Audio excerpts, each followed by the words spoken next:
On today's show, radio host, author, and public speaker, Aaron Phillips. Thank you, Mike. Coming to you live from my beautiful bat cave here in Las Vegas, Nevada, the home of where my voice happens to emanate from. Most people only like to hear me and not see me, so this can be a rare occurrence for everybody. But I am Aaron Phillips, the voice of Las Vegas. Thank you for having me today, my friend.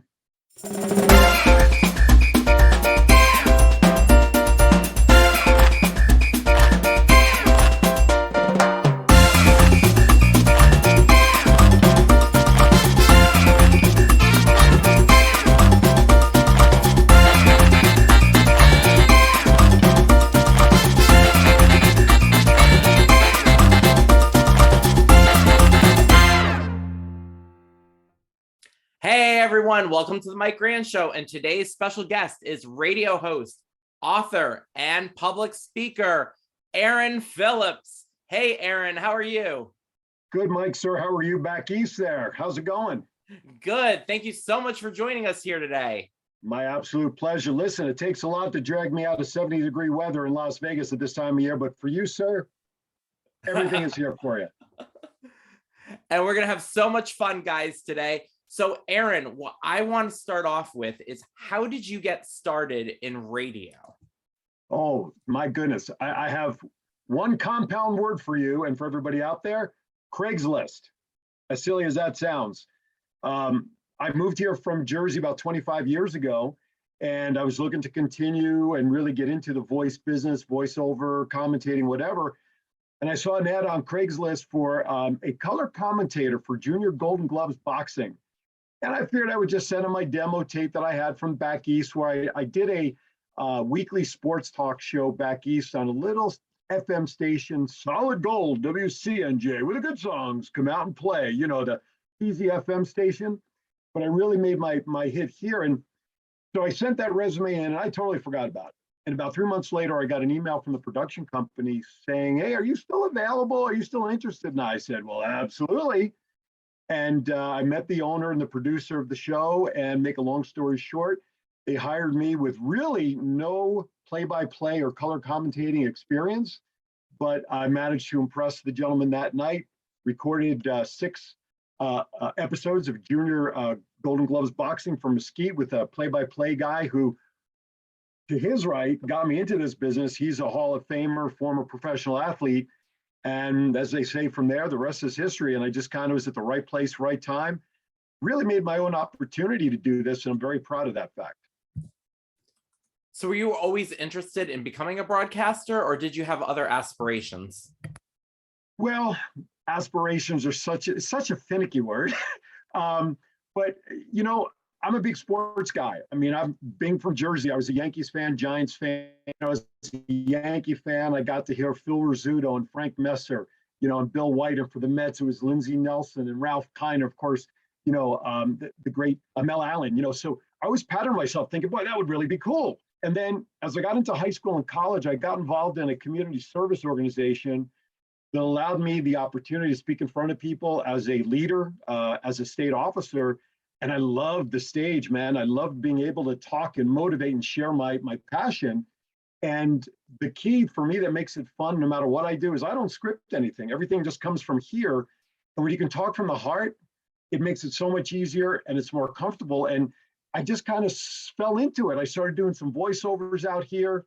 You know, I sent my tapes I had left to all the program directors here in Vegas. Of course, there's probably some still sitting in the bottom of somebody's drawer somewhere, until I came across that ad on Craigslist, and I love it. I absolutely love it. I still get the butterflies before shows, before any event, because of excitement. You know, the day that stops, that's the day I hang up the microphone. But it's become a passion because I'm a huge sports guy. And since you're a huge sports guy, I have to ask, what is your favorite sport? Normally people would say, well, just look behind me looking at all the wrestling belts. But then you get into the argument of wrestling, you know, real, fake sports. Listen, I grew up a Yankee fan, and so I'd have to say my number one sport is baseball. I love baseball, followed by football, of course. And then really for the entertainment side of sports and what it could provide, huge wrestling fan. I was 12 years old, 1976, when my dad took me to my very first live event in Madison Square Garden. It was the night that Bob Backlund beat superstar Billy Graham for the WWWF title way back in the day. And, I used to watch it. You might remember this, since you still live back east, WOR-TV out of Secaucus, New Jersey. I don't know if that's still on the air back there. But my Saturday nights when my parents would go out, I would babysit my younger brother and sister. 9 to 10 was Love Boat. 10 to 11 was Fantasy Island. 11 to 11:30 was news and really just kind of boring stuff. 11:30 to 12 was the first half hour in Saturday Night Live. And then 12 midnight, WWF Wrestling from 12 to 1 with Vincent Kennedy McMahon and Gorilla Monsoon and all of those guys. And then I went to that first live event and I was hooked. Yep, we still have that out here. It's now My 9, Channel 9, perfect. WWOR. Yep. Great. And you host many radio shows currently. Can you tell me the radio shows that you host currently? Absolutely. They're not traditional radio, so I just want to clarify for the folks listening. If you think the word podcast, which I really hate that word, because I think the word podcast, people picture a couple of guys at a dining room table with a couple of beers, a soundboard, and a microphone, and they're just talking. This is really a broadcast studio because it provides the visual. The station I work out of is Go Live Vegas. Download the mobile app.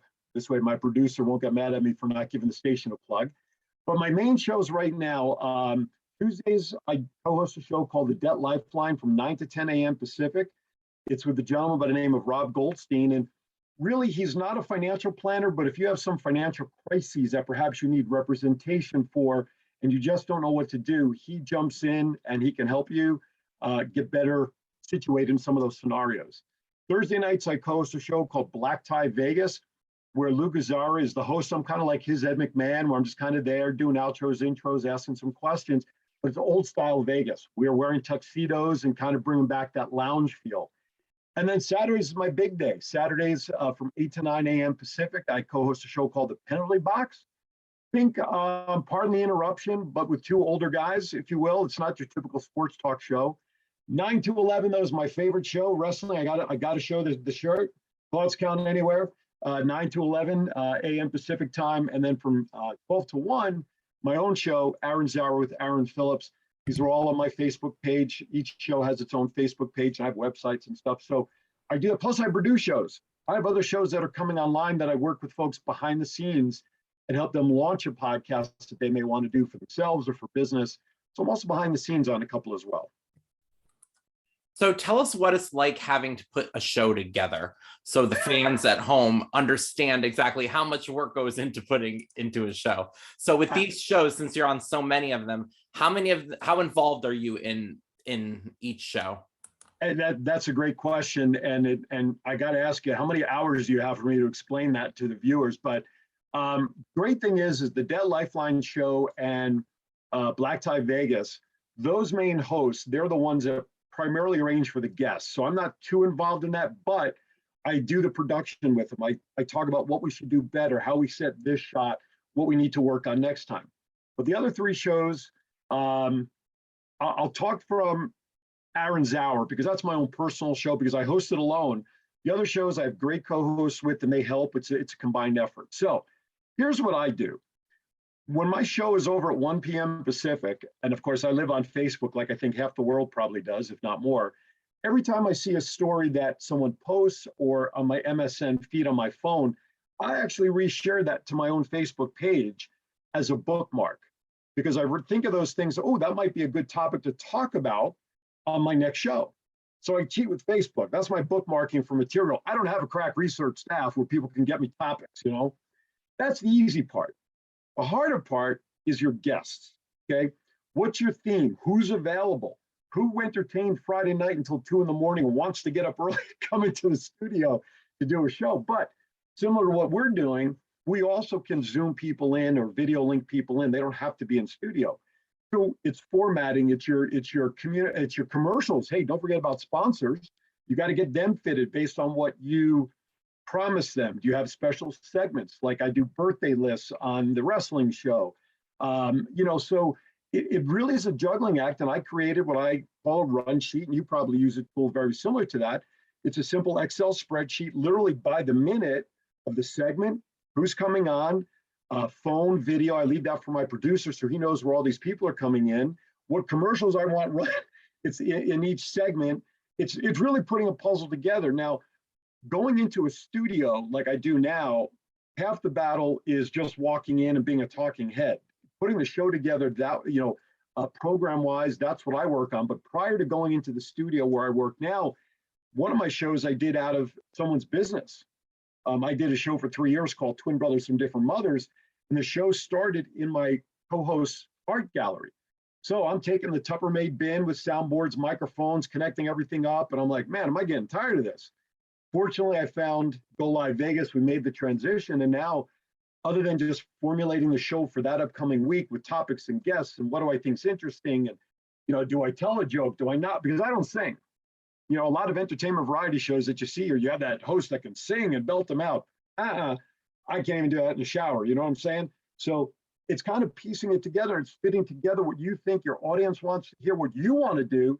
But sometimes what you want to do is not what the audience wants to hear. So you have to kind of find that balance, and you have to find guests that draws people in to want to watch. And more importantly, share your show with their friends. And as you and I both know, that's how we build our audience, through social media. So it's like putting a puzzle together. And quite frankly, like you, I'm sure, it's a 7-day-a-week project to put the following week show together, just so that you have everything in place. And then you've got to write your promo posts. Oh my God, you got to let everybody know who's on, so it's a lot of moving parts. You and I doing this right now for your audience to see, this is the easy part. I think we were talking about that before we started. Doing the show once the cameras are on, that's the easy part. Getting it together, making sure everything flows, and then you have people calling in and you're monitoring chat rooms. It's a dance. And I got to be honest with you, for 16 years, I've never, and that's how long I've been behind a microphone. 2018, I have the privilege of being inducted into the Las Vegas Entertainers Hall of Fame for all my years on radio. I've never listened to a show while doing it, because you can't. You know this, you're directing, you're pushing buttons, you're thinking about the next 3 questions. I've gone back since day one, and I've gone back to every show that I have done or commercial, and now I listen to it like a audience member would, and that's how I critique my skill set. I didn't go to college to do this. This is all self-taught stuff, like you and I were talking about before we went live for yourself. And so you always try to hone your skills, and broadcasting and doing color commentating, that's a whole nother, training area that you have to get good at. So a lot of self-training, it's discipline, and it's understanding your demographics, hoping that you put something on that is of interest, that they will keep watching and invite their friends to continue to watch. I know that's a long-winded answer, but I hope that gets us there. Yes, and folks, there's a lot to it. Yeah, and it's true, because sometimes too, like you said, as we're doing the show, sometimes things happen. Sometimes you may accidentally say a fact that is kind of off, and you know the answer, but in your head by accident you said the wrong thing, and the moment's already passed. So now sometimes I see shows and I'm like, oh, I can understand why maybe they did that little blunder, because I know the fact, but maybe by accident, live in the moment, you're saying the wrong thing. And you know what? And that happens because all my shows are live. Now, I may pre-record a show because of a vacation or something, but my shows are live. And you know what, Mike, when there's a goof or flub, or we say something that's totally off the wall, so what? Because I think, like you were just kind of alluding to, adds to the entertainment value of the show that we're only human. Okay. And that's what I love about the energy of doing a live show a lot, is because I could feed off the show. I could feed off people watching and listening, and my co-hosts. You make a mistake, someone's going to catch it. And sometimes you make mistakes purposely just to see if somebody's listening to try to correct it, So it works out in the end. So. Yeah, and sometimes too, even when you're enunciating, maybe sometimes, I know I did an episode where I may have said, I want all the Facts of Life fans to know that I know it was 9 seasons, but I think I kind of said 8 or 9. I know it's 9, but I think like maybe it didn't make it on. I don't know. I'd have to go back and watch the thing. But I remember because someone said something to me. It's like, I know, believe me, I watched it for many years and the reruns over and over. I know how many seasons it was. Did you watch the reunion show about a month ago? Oh, Lisa Walsh was fantastic. Isn't she terrific? She's still just as gorgeous now. We got to get Lisa on here because Lisa would be great. Well, she's just gorgeous. amazing. I mean, I thought that they actually, what's the word? Like that image of her was from her back in the day. Oh, like a Photoshop kind of thing? Yeah, I'm Reimaging? Reimaging or something like that. Right. Because when you saw her came out, I'm like, oh my God, that's Lisa Whelchel today. That's not Lisa Whelchel years ago. Yeah, because she looks the same. She looks great. She looks terrific. The only one I was disappointed with was, and I can't think of the actress's name, and I know we're digressing here, which is what makes this stuff fun. The actress who played Joe Palmachek.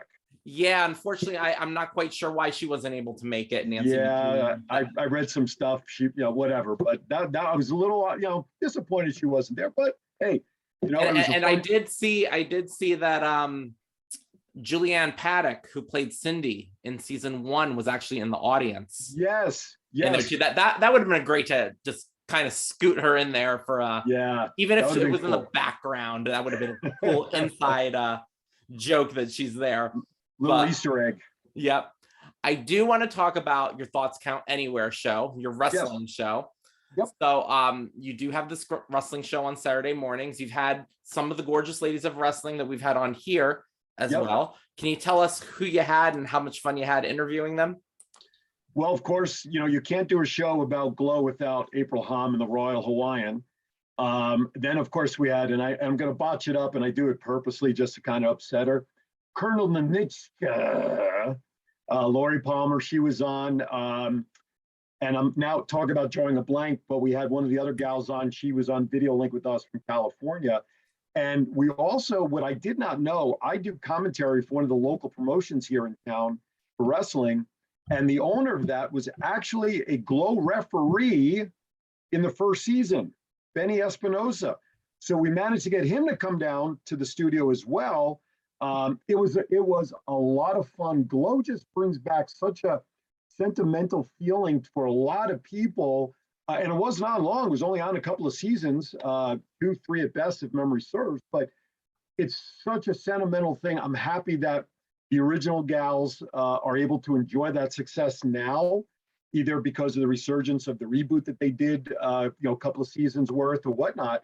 But it was terrific. And we've had Lori on. She had come down to one of our remote shows that we did for one of our sponsors, and she was great. They're just, here's the thing. I'm going to tell everybody a little secret behind the door.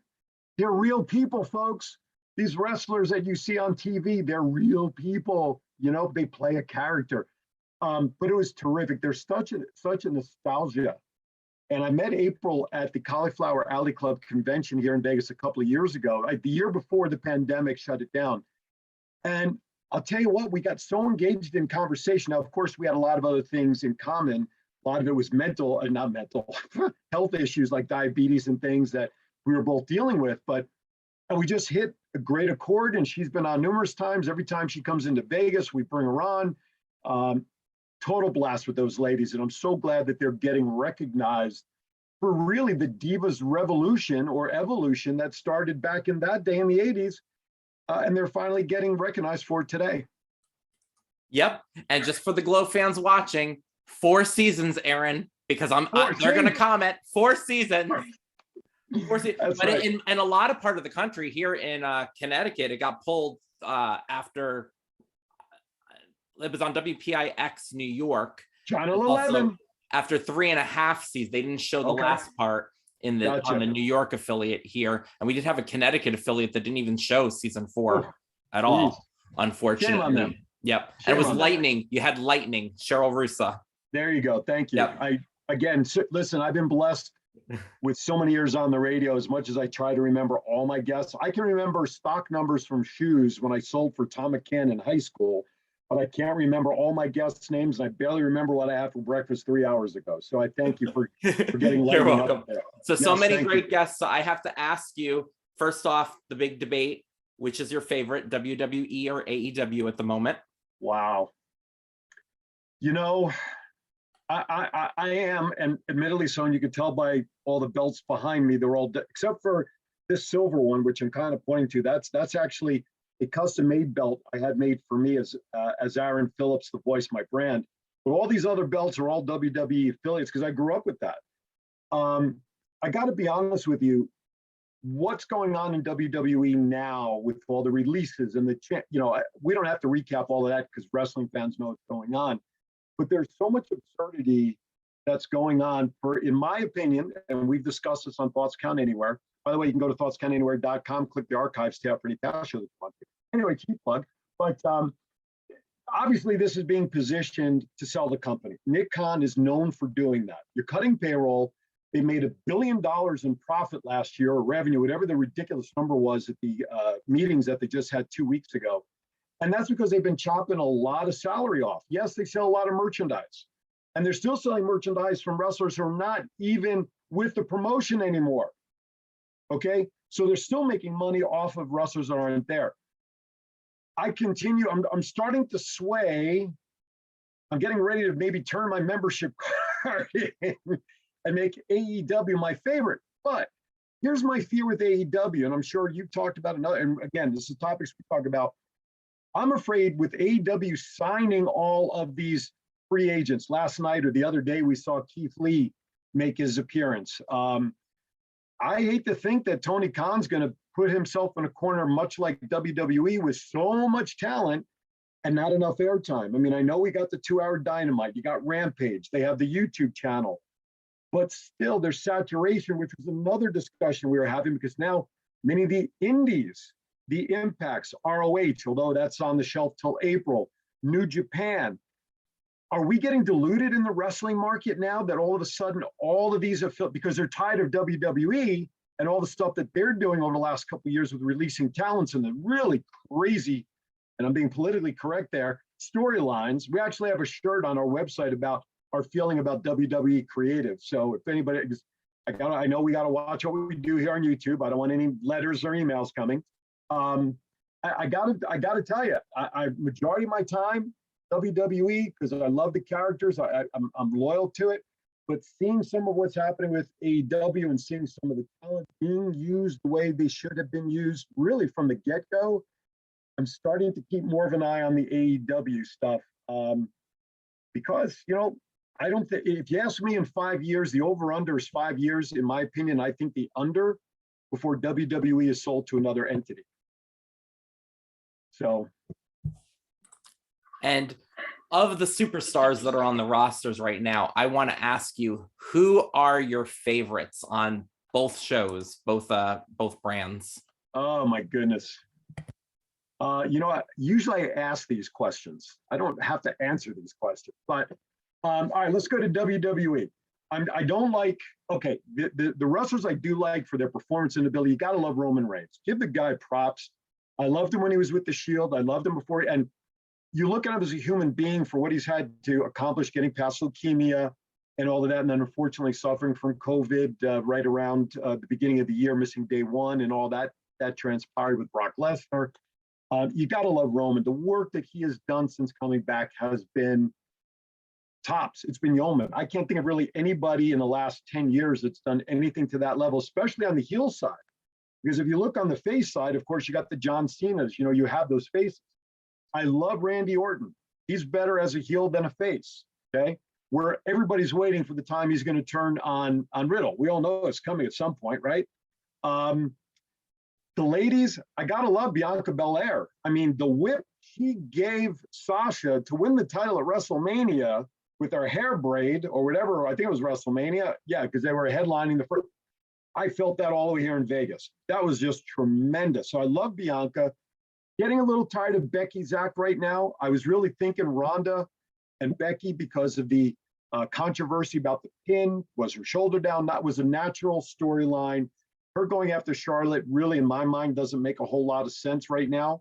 I'm not a fan of Brock Lesnar. I'm not a fan of the part-timer stuff. I like Ronda, but also Ronda and Brock now are our modern age Andre the Giants in the terms of being that spectacle.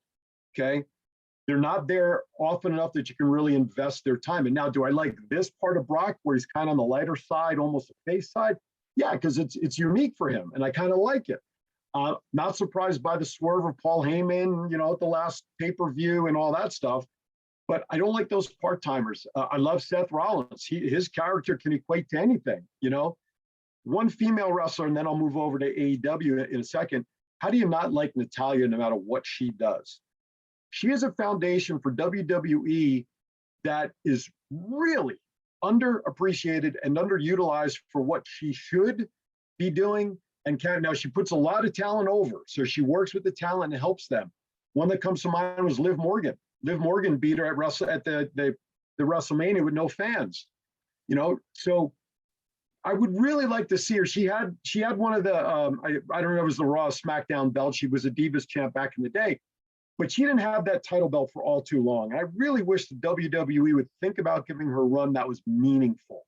This stuff they did with Bianca, the 28-second drop, Kofi, Big E. Big E's now back in the title picture.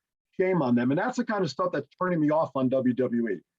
By the way, what happened to the 30-day rematch clause that used to be automatic? No more. Okay. Yeah, and not to interrupt, but I was just going to say same thing. I mean, some of these girls, their title runs were so short. Natalya, Naomi's another one who always does an amazing job. I'd like to see Naomi with a longer title, and a couple other of my favorites. Sasha. And Sasha's amazing. She's my favorite. Look at her title reigns. She's won. A month later, she drops. She's won. I mean, she's always believable in that ring, no matter what you give her. And another one that I feel doesn't always get the credit, and he does a great job because the crowd always hates him, is Happy Corbin, Baron Corbin. Yeah. I mean, and I love his choke slam on his opponents, but he plays the heel very well. Like, he's very reliable, and he kind of gets, under the radar sometimes. Absolutely. He is a consistent performer week in and week out as well.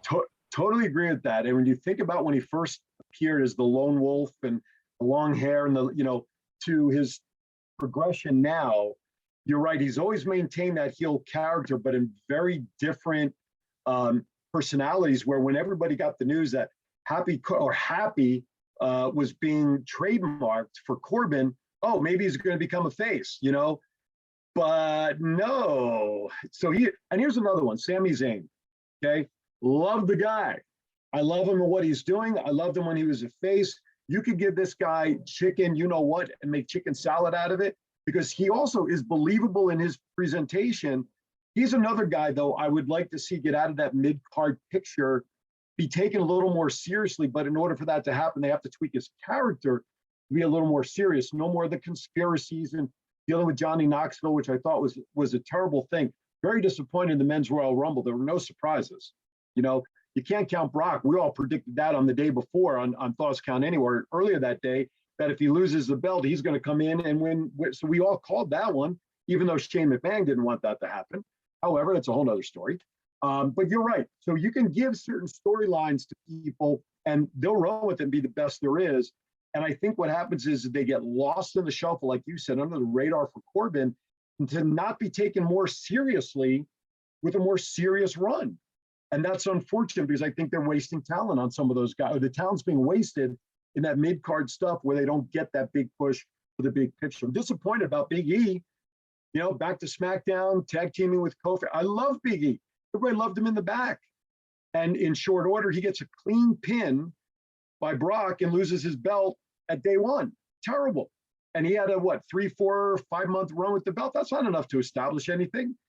Anyway, soapboxes, I'm sorry. Let's go over to AEW. Now, because I don't watch it as much, obviously I'm more in tune with the former WWE folks that have gone over than some of the homegrown talent. I'll tell you, you want to put GOAT on somebody, how can you not put that on Chris Jericho regardless? You give him anything at any age, look what he's doing over 50. The match against, not Eddie Kingston, the guy from GCW with the pizza cutter. You know what I'm talking about. Nick Cage. Yep, Nick Cage. Okay, just came to me. Woo! Bloody and the Crimson Mask and the whole thing. You got to love Chris Jericho, no matter what he touches. Sting, you know what? I would have been okay if he didn't come back in the ring. Now, he's doing great things with Darby Allin. He's taking Darby under his wing and he's helping him. But I love Sting, the persona. But, when they were talking about Sting versus The Undertaker a little bit ago at WWE, I really wasn't keen into that match because that's 20 years beyond their prime. Sting is 60, 1, 2, something like that. Similar to Lashley and Lesnar going at it, that match to me is 10 years beyond its prime, you know? The ladies over there, geez. I love when Thunder Rosa, when Thunder Rosa comes in and out, she's all over the place. You got to love Thunder Rosa. Listen, I like Nyla Rose. I know she's getting a lot of detractors because of her personal choices, but as a performer, she's strong and she's being guided by probably the best female manager that's out there right now, Vicky Guerrero, who, by the way, I've had the pleasure of interviewing twice on our show after meeting her at a Toy Con convention here in Vegas. Beautiful person. Don't let anybody know that because she doesn't play a good person on TV, of course. But Vicky's great for wrestling. She's entertaining. You give her anything to do. She's great for wrestling as a voice. Cargill, I'm not sold on her. She's still very, Cargill, Jay Cargill, very still green in the ring. So I'm not 100% with that. I don't know what's going on with Cody. How is the guy who founded the company, Mike, and you can answer this for me because we don't know, the guy who founded the company with the Young Bucks, how does he become a free agent and have no contract? Yeah, makes no sense. Right? So, listen, Tony Khan's doing a lot of things right. He still has ways to go. We have to remember, this company's only been around for 2 years. WWE, WWF, whatever incarnation everybody wants, you're talking a company that's been around 50 years, 40, 50 years, whatever it is, territorial and things like. I love the door opening. I love the forbidden door stuff. That's pretty cool to see who shows up elsewhere. Oh, let me go back to the men's. How can you not love Moxley? Dean Ambrose, Moxley, and of course, Daniel Bryan, which, by the way, I have his Eco Championship belt hanging right there behind my head there. Is another guy, that can touch anything and make it gold. So that's kind of my hits right now. Impact's been in Vegas, and I've gotten an opportunity to see some people at Impact up close and personal late last year.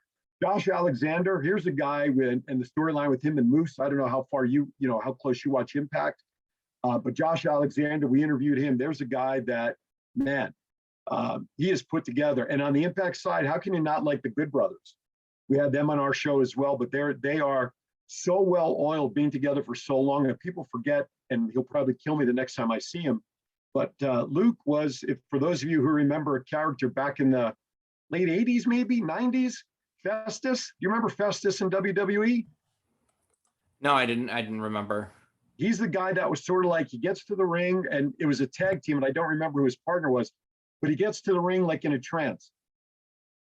The bell rings or gets tagged in, and all of a sudden he's this wild thing. As soon as the match is over, he's like back in this trance. Well, guess what, folks? That was Luke Gallows. So look him up online, Mike, when you get a chance. Festus was the character name. Yep, will do. And again, I know I'm missing, and this is not a complete list. I mean, yeah, AJ Styles, and there's so many great performers out there. And some of these guys are going back to NXT. AJ, is doing that. Dolph Ziggler just went back. There's a guy who's really underappreciated, I think, for all the years and what he does to make people look great. So I think I went down the roster. Yep. If I forgot anybody, I'm sorry. And now let's talk about your new book, because you have a new book out. Yes. So tell us about that. Well, just so happens, I have a copy right here. Called Let My Voice Speak to You. It's a book that I talk about that has inspiration, education, and laughter. August of 2017, I had gastric sleeve surgery where going into surgery, I started that process at 339 pounds. Although my highest weight was about a year before that at 354 pounds. I had other medical issues, so I had to lose weight fast, and a bunch of it quickly. That's why I had to do that procedure. Right before pandemic, when we got shut down, I got down as low as 212, 215. Unfortunately, COVID-19 has given me the COVID-20 that I'm still working on getting off. However, my book shares that journey, and not so much, it's meant to inspire people, because we make choices in our life, and at times we don't know when we have to pay the piper for those choices. And it's meant to inspire people that basically, and again, at the risk of sounding cheesy, anything you put your mind to, you can achieve. And through good nutrition, learning how to listen to my body, I can proudly say that I've still kept 122 pounds off, no more diabetes. I'm no longer diabetic. I had stage 2 non-alcoholic fatty liver disease. 45% of my liver was shot. Thank God the liver regenerates. That's 100%, and a few other ailments. So it's meant to inspire. And the way I share my story is really intended for anybody to really apply to any part of their life that they need to be uplifted or to need to read a story to feel better about their choices ahead, that you're not just doom and gloom in what you're set in. The education part, as I mentioned earlier, I train others in how to do a podcast, how to put a show together, how to do interviews, just basic stuff. But in my book, I put a few nuggets in there throughout the book, how to do and how to get started.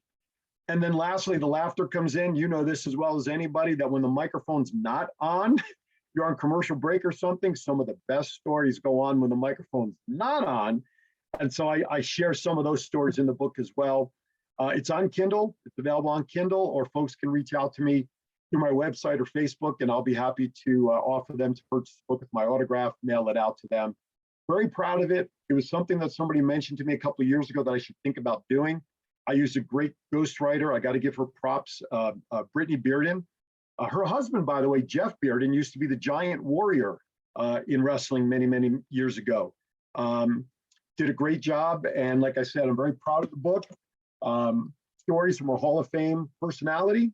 And, you know, if you want a quick read or need something to balance a table in your house, that works great under the broken leg as well. Kindle. And again, like I said, you can message me through Facebook or through my websites. And I'll be happy to arrange to get a book to you. So thank you for letting me talk about that. It's a labor of love. If I touch one person with what's in that book and it's made a difference for them, then it was all worth it. Yep, it's a great book. And like you said, it's very easy to read. It's not this big 300, 400 page thing that, you know, you're going to lose interest in. That's not what it is. It's a great, quick, I mean, you can read that book real quick. It's 100, I think, including the conclusion page in the back, it's 120 pages long, folks. Yep. so it's easy to read, guys. Yeah, thank you. I appreciate you letting me talk about that. You're welcome. And guess what time it is now? What's that? It is time to play the lightning round. Uh-oh. So I'm going to name you two things and you tell me which one you prefer. Oh boy. Okay, lightning round. That means I have no time to think. Okay. Yep. So go. New York Yankees or Boston Red Sox? Do I really have to answer that one? Yankees. Yankees, of course. Coin machine or coin wrapper? Ooh, coin machine. Cheeseburger or cheese fries? Burger. Roman Reigns. Protein. Roman Reigns or John Cena? Oh, wow. Today, right now, Roman Reigns. Asked me that 5 years ago, I would have probably said Cena. Viva Las Vegas or Viva Forever? Viva Forever. Social class or social media? Wow. Social class or social media? Social media, because on media, everybody can be the same. Mouthwash or mouth guard? Mouthwash. Golf or tennis? Tennis. Ronda Rousey or Shayna Baszler? Rousey. Slapstick or slap happy? Oh, slapstick. Bob Stooges all the way. Bob Uecker or Larry Zonka? Oh, Bob Uecker. How do you catch a knuckleball? You pick it up when it hits the fence behind you. Come on now. Larry Zonka cost me that fumble against the Eagles. That's why I didn't pick him. Anyway, the miracle of the Meadowlands. I apologize. But yes, Bob Uecker. And a lumberjack match or a battle royal? Battle Royal. Okay. Thank you so much for joining us here today. Absolute pleasure. Can you tell everybody how they can follow you? Absolutely. The best Facebook, Aaron Phillips. You'll see my cheesy face in the avatar box, or Aaron Phillips, the Voice is my business page. You can also check me out online. I have two websites, aaronphillipsvoice.com, or my new one for my show, aaronshour.vegas. Those are the best places to find me. or just call Abraham and say, hey, we want to reach out to Aaron. April will get me. And everybody be sure to follow me as well. On Twitter, I am at Mike Rand Com, C-O-M. My Facebook page, Official Mike Rand. Instagram is Official Mike Rand. And my website is MikeRand.com. So you can find me everywhere as well. And the YouTube channel, youtube.com/The Mike Rand. Or just type the Mike Rand Show in the search engine and you'll see me there. All right. Thank you again for joining us here today. My pleasure. Thank you guys for watching, and we'll talk to you all soon. Bye, everybody.